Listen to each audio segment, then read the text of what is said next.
Au titre du ministère de la Santé, nous avons informé le Conseil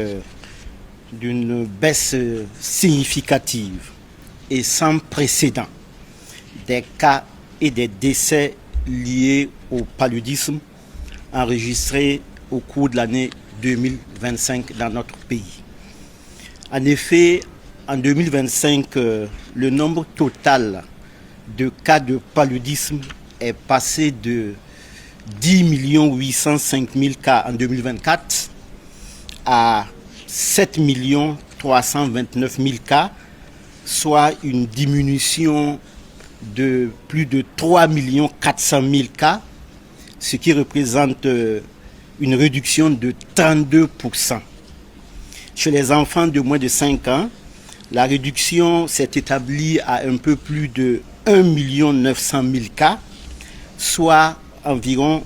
38%. Le nombre de décès, quant à lui, est passé de 3 523 en 2024 à un peu plus de 1900 cas en 2025, soit une baisse de plus de 1500 cas de décès, ce qui représente environ 48% des cas. Chez les enfants de moins de 5 ans, nous avons observé une réduction de 893 décès au cours de l'année 2025. Ces résultats sans précédent traduisent l'impact du leadership national, le renforcement de la gouvernance dans le cadre de la lutte contre le paludisme et la montée en puissance des interventions stratégiques, au rang desquelles je voudrais mentionner d'abord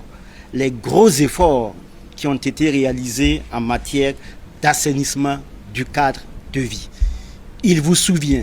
que ces 2 dernières années, Son Excellence le Président du Faso, chef de l'État, le capitaine Ibrahim Traoré, lors de ses prises de parole, a relevé la contribution importante de l'assainissement du cadre de vie dans la lutte contre les maladies transmissibles et notamment le paludisme. Je peux aussi citer la chimioprévention du paludisme saisonnier qui a permis véritablement de couvrir un peu plus de 4 millions d'enfants au cours de l'année 2025 sur 5 passages, et couplé à la chimioprévention du paludisme saisonnier, nous avons eu la destruction des gîtes larvaires et c'est un peu plus de 3 400 000 gîtes larvaires qui ont été détruits par les agents de santé à base communautaire. Il vous souvient aussi que courant 2025, Son Excellence, Monsieur le Premier ministre, a lancé la campagne nationale de distribution des moustiquaires imprégnés à longue durée d'action, et c'est autour de 15 millions de moustiquaires imprégnés à longue durée d'action de nouvelle génération, bi-imprégnés, qui ont été distribués au Burkinabé. Je voudrais mentionner aussi l'extension nationale de la vaccination contre le paludisme depuis août 2025, qui est passée des 27 districts pour aller à l'échelle des 70 districts de notre pays. Je voudrais aussi enfin mentionner la mobilisation communautaire et la coordination multisectorielle renforcée. Donc voici un certain nombre d'interventions doublées évidemment du leadership national qui pourrait expliquer cette baisse drastique. Le Conseil évidemment a salué ces résultats majeurs qui traduisent encore une fois l'efficacité des orientations stratégiques du gouvernement et qui confirment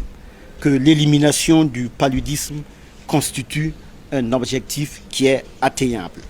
Le Conseil nous a instruits, en coordination avec l'ensemble des départements ministériels concernés, de travailler à consolider les acquis et à faire en sorte que nous puissions intensifier la mise en œuvre des interventions à haut impact, notamment l'assainissement du cadre de vie, continuer à renforcer la mobilisation des ressources nationales, accélérer la dynamique multisectorielle et évidemment faire en sorte que les enfants continuent de recevoir leurs médicaments dans le cadre de la chimioprévention du paludisme saisonnier et aussi continuent à être vaccinés. Le Conseil a réaffirmé la volonté affichée du gouvernement de poursuivre avec détermination les efforts engagés jusqu'à l'élimination du paludisme au Burkina Faso à l'horizon 2030. Le ministère de la Santé organisera une conférence de presse le samedi à l'effet de donner des informations beaucoup plus détaillées sur cette baisse historique et sans précédent des cas et des décès liés au paludisme dans notre pays.